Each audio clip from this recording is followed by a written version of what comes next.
It's our weekly look into the future with award-winning futurist researcher and keynote speaker Nikolas Badminton on Canada Now. No, you know, very often when I talk to you, there are sentences I never thought I'd ever say. Yeah. And this is one of them.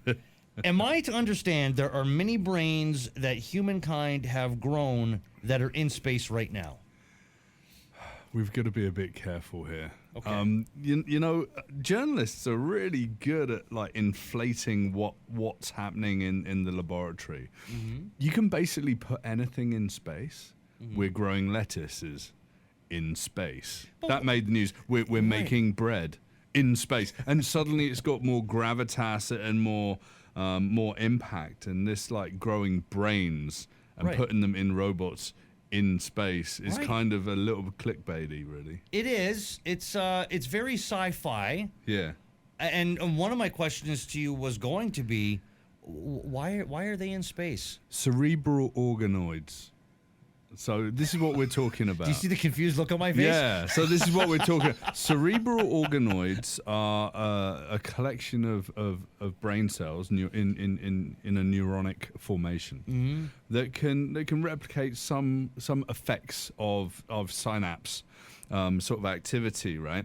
And so this has been done in the lab, and I was chatting to a neuropharmacologist the other day, and they were saying this has been done for years and years and years. But now Really? what they're saying is, and there's a big furore around this, is that over in Stanford, this professor has been doing these experiments, and he's seen like semblances of activity that's never been seen before. You know, that could be seen maybe as early stages of brainwaves, that could be seen as early stages of development of that collection of cerebral organoids into what could be a brain. So if that happens, you could basically take these brains, stick it inside a robot, and then they would feel pain? Because It's not really like... So the brain is almost infinitely complex. We do not truly understand it. Most are. Today. Most are. But now Most you're are. talking to me. Yeah. Well, like me as well, right? But it's like it's been a long weekend. But these are incredibly simplistic versions of the brain, inverted commas. They're millions of times smaller than the brain. They're literally showing some behavior that's super interesting. They are putting it in some kind of machine that someone's called a robot in experiments in space. Yeah, like right? hooked up to like these spider-shaped robots. Yeah. Right? Yeah, I still don't really believe that they're spider-shaped robot. I think they're literally putting But I read it on the internet, Nick. Yeah, I know. This is the problem. So it's So a thing. I don't want to denigrate the value of this research. This research is really good. So cerebral organoids, the idea is if you can advance research in that area, we could start to understand the brain better.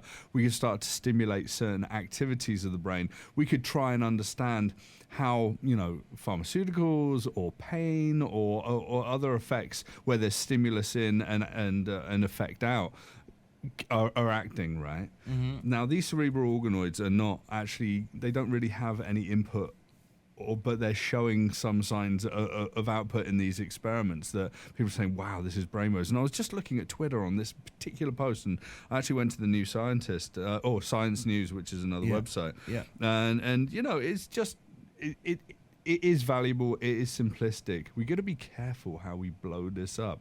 But what's really interesting is that this is kind of I sort of was writing some thoughts about this.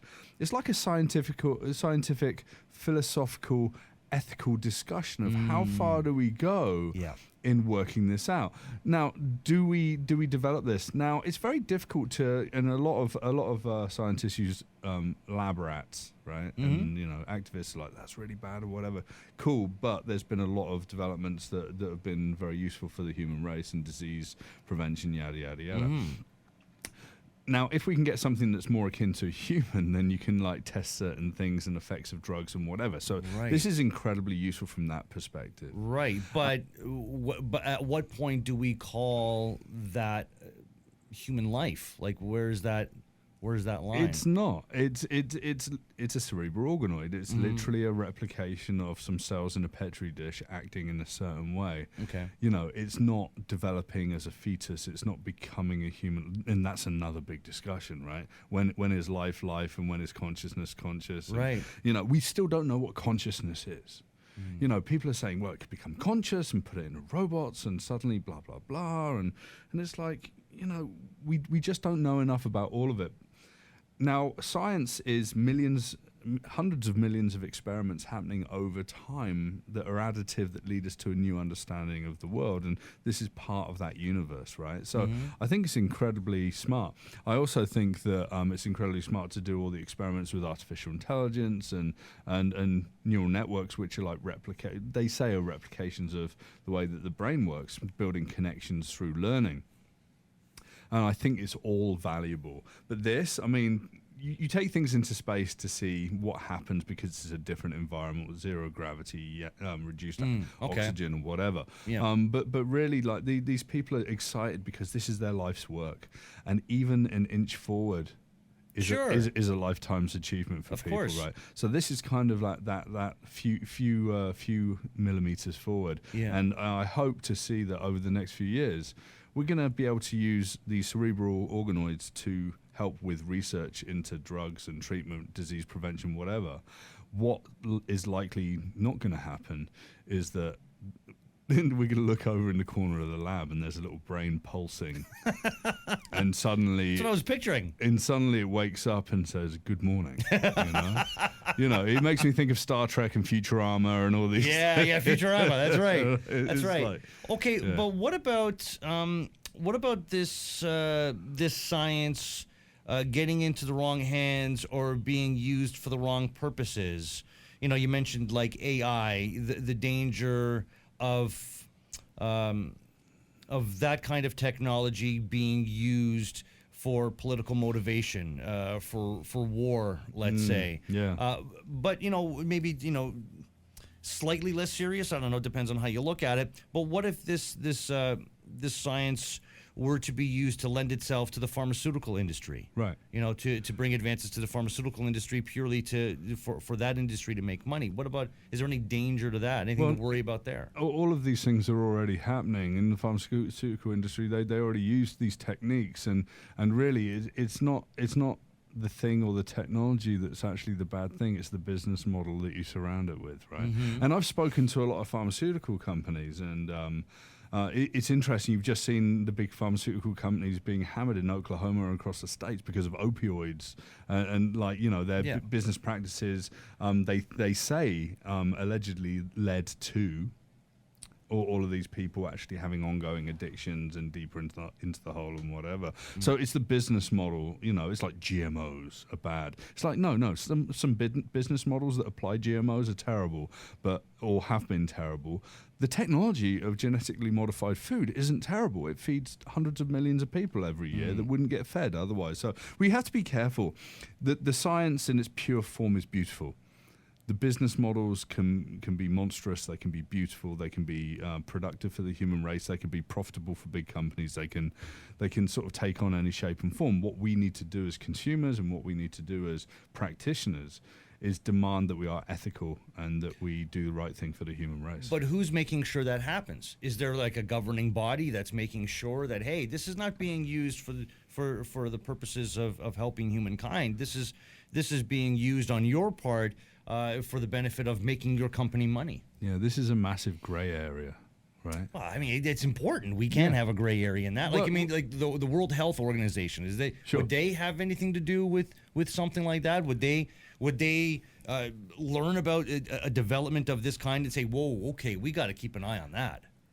Everyone's going to be part of this dialogue around this. And you know what? In politics, you're always going to have the companies. You're going to have the politicians and the parties that care about the people in the country. And you're going to have the lobbyists that are basically moving between them to affect change within the political structure, right? Mm-hmm. And whenever it gets to be a gray area, which it is most of the time, that's where the lobbyists, that's where the companies really thrive, and that's where they push their boundaries. And a lot of companies will push the boundaries until they get found out. something like this is simplistic. It's laboratory based. It's based on improving testing.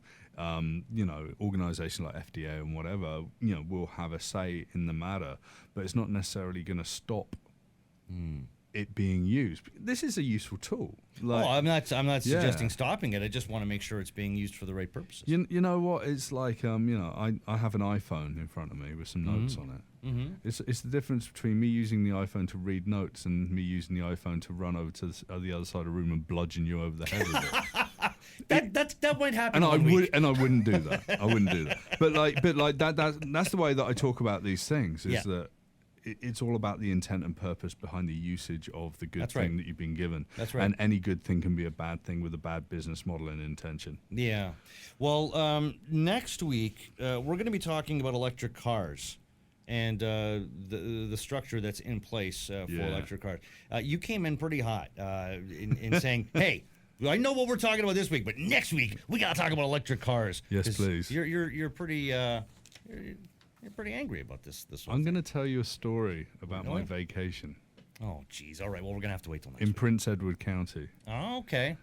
A place devoid of electric vehicle charging infrastructure. Really? That works well. Yes. Are there many places in Canada that's just like that? I would suspect so. Yeah. Still, in many places, this is still relatively new technology. It's shocking. Yeah? It's shocking. You're frustrated. I can see you're getting red. Indeed. It's getting better. All right. But I'm an EV. I'm an electric vehicle owner. Have been for over a year. Yeah. I love it. Yeah. It's really hard. It's really hard. So what, you drove all the way over there and you're like, I can't even use my car? Yeah, I can.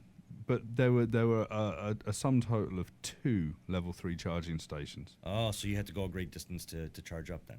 Yep. All right. And it's just painful. I've never even been in an electric car. Oh, really? Yeah. I'll have to take you for a spin in mine. All right, I want to check that out. Very, very fast. I want to see you charge it and everything like that. Yeah. I can actually take you through the whole thing.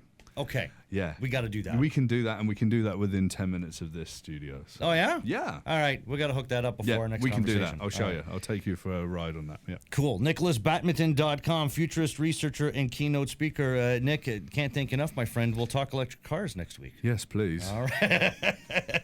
It'll be a therapy session for you next week. We'll set you up for hour number 2 as we continue Canada Now. I'm Jeff Sammut, Sirius XM, Canada Talks, Channel 167.